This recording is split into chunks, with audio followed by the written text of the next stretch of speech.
Hello, എന്തൊക്കെയുണ്ട് വിശേഷം?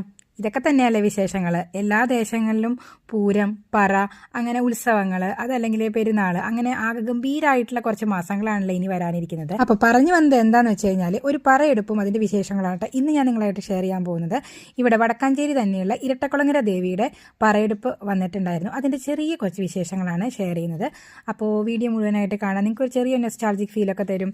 അപ്പോൾ ഇവിടെ ഇരട്ടക്കുളങ്ങര ദേവിയുടെ പറ കുറച്ച് ദൂരെയാണെങ്കിലും ഇവിടങ്ങളിലൊക്കെ പറ എത്താറുണ്ട്. ഒരു പാടത്തിൻ്റെ ഓരത്ത് നല്ല ഭംഗിയായിട്ടുള്ള ഒരു ചെറിയൊരു അമ്പലം, അതാണ് ഇരട്ടക്കുളങ്ങര ദേവി ക്ഷേത്രം എന്ന് പറയുന്നത്. അപ്പോൾ പൂരം നല്ല ഗംഭീരമായിട്ട് ആഘോഷിക്കാറുണ്ട്. അപ്പോൾ ആ പൂരത്തിൻ്റെ മുന്നോടിയായിട്ടാണ് ഈ പുറപ്പെടൽ ചടങ്ങും കാര്യങ്ങളൊക്കെ കേട്ടോ. അപ്പോൾ പറ എത്തിയിട്ടുണ്ട്, അതിൻ്റെ ചടങ്ങുകളൊക്കെ ഒന്ന് കണ്ടാലോ.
മുറ്റത്ത് നിന്ന് ഉറഞ്ഞു തുള്ളിയിട്ട് വെളിച്ചപ്പാട് മച്ചിലോ അല്ലെങ്കിൽ പൂജാമുറിയുടെ അവിടേക്ക് വരികയും ബാക്കിയുള്ളവരെയൊക്കെ അനുഗ്രഹിക്കും.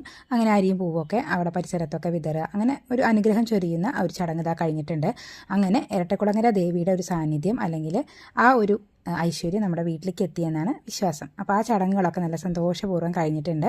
അത് കഴിഞ്ഞിട്ട് അവർക്ക് ഇവിടെ പറച്ചോറ് കൊടുക്കാറുണ്ട്. എല്ലാ വർഷവും ഇരട്ടക്കുളങ്ങര പറയ്ക്ക് വരുന്ന അവർക്കൊക്കെ ഇവിടെ ഭക്ഷണം വിളമ്പാറുണ്ട്. അപ്പോൾ കുറച്ച് നേരത്തെ ആണെങ്കിലും അതൊരു പ്രസാദം എന്ന നിലയ്ക്ക് കഴിച്ചു പോവാറുണ്ട് അവർ. അപ്പോൾ അതുകൊണ്ട് അതൊക്കെ മാറ്റി വെച്ചിട്ട് പിന്നെ ആ ഒരു കാര്യത്തിലേക്ക് അവർ കടന്നിട്ടുണ്ട്. അപ്പോൾ എല്ലാവരും വിളക്കും അതുപോലെ തന്നെ ഇതുപോലെ കൂടാക്കെ അവിടെ മാറ്റി വെച്ചിട്ട് അവർ ഭക്ഷണം കഴിക്കാനായിട്ട് ഇരിക്കുകയാണ് കേട്ടോ. അപ്പോൾ നല്ല ഭംഗിയുള്ള ഒരു നാട്ടുപുറത്തിൻ്റെ ഭംഗിയൊക്കെ തുളുമ്പുന്ന ഒരു നല്ല ഭംഗിയുള്ള വീട് അല്ലേ. മുറ്റത്ത് കോലൊക്കെ ഇട്ട് അങ്ങനെ പറ, ഇടങ്ങഴി, പിന്നെ വിളക്കൊക്കെ വെച്ചിട്ട് ദേവീനെ കാത്തിരുന്നിട്ടുള്ള ആ ഒരു സമയമാണ് കേട്ടോ ഇത്. അപ്പോൾ ഇങ്ങനെ പല അമ്പലങ്ങളിൽ നിന്നും ഇങ്ങനെ പറ വരുമ്പോൾ ഓരോ വിശ്വാസത്തിൻ്റെ ഭാഗമായിട്ട് നമ്മളതൊക്കെ വീട്ടിൽ വെക്കാറുണ്ട്. ചിലവരിപ്പോൾ അമ്പലങ്ങളിൽ കൊണ്ട് വെക്കുന്നവരും ഉണ്ട് കേട്ടോ. അങ്ങനെ നമ്മൾ ഒരിക്കൽ ഇതുപോലെ മച്ചാട് അമ്പലത്തിലെ പറ വന്നിട്ടുള്ള വീഡിയോ ഉണ്ടായിരുന്നു. അത് ഇതിൽ തികച്ചും വ്യത്യസ്തമായിട്ടുള്ള ഒരു രീതിയിലുള്ള പറയെടുപ്പാണ്. ഇത് അതിൽ നിന്നൊക്കെ വ്യത്യസ്തമായിട്ട് എന്നാൽ കുറച്ച് സാധാരണയായിട്ടുള്ളൊരു പറയെടുപ്പ് രീതി. അപ്പോൾ നമുക്ക് കുറച്ച് വിഭവങ്ങളൊക്കെ ഉണ്ടായിരുന്നു കേട്ടോ. സദ്യക്ക് ഒരുവിധം എല്ലാ കാര്യങ്ങളും രാജേച്ചി രഘുവേട്ടനും കൂടിയിട്ട് ഉണ്ടാക്കിയിട്ടുണ്ട്. അപ്പോൾ ഇതാ ഓരോന്നോരോന്ന് കണ്ടിട്ടുണ്ട്. പിന്നെ അവരെ ഇലയിട്ടിട്ട് കുറച്ച് നേരം ഭക്ഷണം കഴിക്കാനൊക്കെ ആയിട്ടിരുന്നു. പണ്ടത്തെ നാട്ടുമ്പുറം എന്ന് പറഞ്ഞാൽ തീരില്ല. ഇപ്പോഴും നാട്ടുമ്പുറത്തോ അല്ലെങ്കിൽ ചില സ്ഥലങ്ങളിലൊക്കെ ഇങ്ങനെ തന്നെയാണ്. അടുത്തടുത്തുള്ള വീടുകൾ തമ്മിൽ വളരെ സന്തോഷത്തോടും സഹായപൂർവ്വമായിട്ട് കഴിഞ്ഞു പോകുന്ന രീതിയാണല്ലേ. അപ്പോൾ എന്തെങ്കിലും ഒരു വിശേഷം ഒരു സ്ഥലത്തുണ്ടെങ്കിൽ അടുത്തുള്ളവരൊക്കെ ഒത്തുകൂടിയിട്ട് അതൊക്കെ സഹായിച്ച് അതൊക്കെ അതങ്ങനെ ഗംഭീരാക്കി കൊടുക്കും. അതുപോലെ തന്നെയാണ് കേട്ടോ. ഞങ്ങളുടെ തൊട്ട വീടാണ് രാജേശ്വര വീട്. അപ്പോൾ എന്തെങ്കിലുമൊക്കെ ഉണ്ടെങ്കിൽ ഞങ്ങളും ഇവിടെ വന്ന് കൂടും, അവരും അങ്ങോട്ട് കൂടും, അങ്ങനെയുള്ളത്. അപ്പോൾ എല്ലാവരും കൂടിയിട്ട് അങ്ങനെ സദ്യ വിളമ്പുന്ന ഒരു ചെറിയ തിരക്കിലാണ് കേട്ടോ. അപ്പോൾ അവരെയൊക്കെ സഹായിച്ച് അപ്പോൾ നമുക്കും അതൊരു സന്തോഷമാണ്. അപ്പോൾ അതിൻ്റെ ഭാഗത്തായിട്ട് നമുക്ക് ഭാഗമാവാൻ പറ്റിയതിൽ. അപ്പോൾ അങ്ങനെ അവർ പറച്ചോറൊക്കെ ഉണ്ടു. എന്താ നല്ല ഭംഗിയുള്ളൊരു വീടല്ലേ. ആ തിരക്കുന്ന കൊഴിഞ്ഞു മാറിയിട്ട് നല്ല നീളമുള്ള ഒരു മുറ്റം, പിന്നെ ഇപ്പോൾ ഡ്രസ്സൊക്കെ അടിച്ചിട്ടുള്ള വീടാണ്. എന്നാലും പഴമയുടെ ആ ഒരു ഭംഗിയൊക്കെ വിളിച്ചു തോന്നുന്ന ഒരു നല്ല ഭംഗിയുള്ള ഒരു ക്യൂട്ടായിട്ടുള്ള ഒരു കുട്ടി ഹോം. അപ്പോൾ അതിൻ്റെ ഉള്ളിൽ കുറച്ച് നല്ല മനുഷ്യന്മാരും. അപ്പോൾ ഇന്നത്തെ പറയെടുപ്പ് വിശേഷങ്ങൾ ഇതൊക്കെയാണ്. അവർ കുറച്ച് നേരം വർത്താനൊക്കെ പറഞ്ഞ് അങ്ങനെ ഇരുന്നു. ഇനി അടുത്ത പറയെടുപ്പിനുള്ള സമയമായി. ആ ഭക്ഷണം കഴിച്ചതിൻ്റെ ആ ഒരു കുറച്ച് നേരം ഇരുന്നു എന്ന് മാത്രം. അത് കഴിഞ്ഞിട്ട് വെളിച്ചപ്പാട് വീണ്ടും ഒരു ചുവന്ന പട്ടിത ഉടുക്കുകയാണ്. പിന്നെ അടുത്ത പറയെടുപ്പിന് വേണ്ടിയിട്ടുള്ള ഒരുക്കത്തിലേക്കാണ് കേട്ടോ.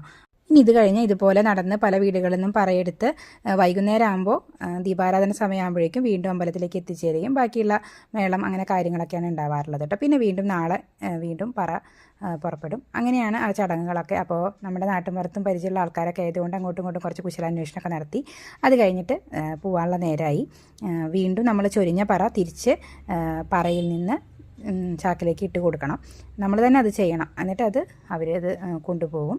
അപ്പോൾ അതൊക്കെ കഴിഞ്ഞപ്പോൾ ഇന്നത്തെ ഒരു നല്ല രസമുള്ള ഒരു ദിവസമായിരുന്നു, നല്ല സന്തോഷമുള്ള ഒരു ദിവസമായിരുന്നു. നല്ല കാറ്റുള്ള ദിവസമായിരുന്നു കേട്ടോ. എന്നിരുന്നാലും ഒരു അനിഷ്ടമൊന്നും കൂടാതെ വിളക്കൊക്കെ നല്ല രീതിയിൽ കത്തി, പറയൊക്കെ നല്ല ഗംഭീരമായിട്ടുണ്ട്. അങ്ങനെ ആകുമ്പോഴല്ലേ നമുക്ക് കുറച്ചും കൂടി ആത്മസംതൃപ്തി തോന്നുക. നമ്മൾ ചെയ്ത കാര്യങ്ങളൊക്കെ നമുക്കൊന്ന് നന്നായും തോന്നണമെങ്കിൽ അങ്ങനെ കുറച്ച് കാര്യങ്ങൾ കൂടി ഉണ്ടല്ലേ. അപ്പോൾ അതൊക്കെ നല്ല രീതിയിൽ നടന്നു. അവരങ്ങോട്ട് പോയിട്ടുണ്ടായിരുന്നു. അപ്പോൾ ഇത്രയേ ഉള്ളൂ ഇന്നത്തെ ഒരു വീഡിയോ. കണ്ടിട്ട് ഇഷ്ടപ്പെട്ട തീർച്ചയായിട്ടും ലൈക്ക് ചെയ്യാനും ഷെയർ ചെയ്യാനും മറക്കരുത്. ഇതുപോലെ നിങ്ങൾക്കും പറയുടെ വിശേഷങ്ങൾ എന്തെങ്കിലുമൊക്കെ ഉണ്ടെങ്കിൽ ജസ്റ്റ് കമൻറ്റ് ചെയ്ത് അറിയിക്കുക. അപ്പോൾ അടുത്ത വീഡിയോയിൽ കാണാം. ബൈ.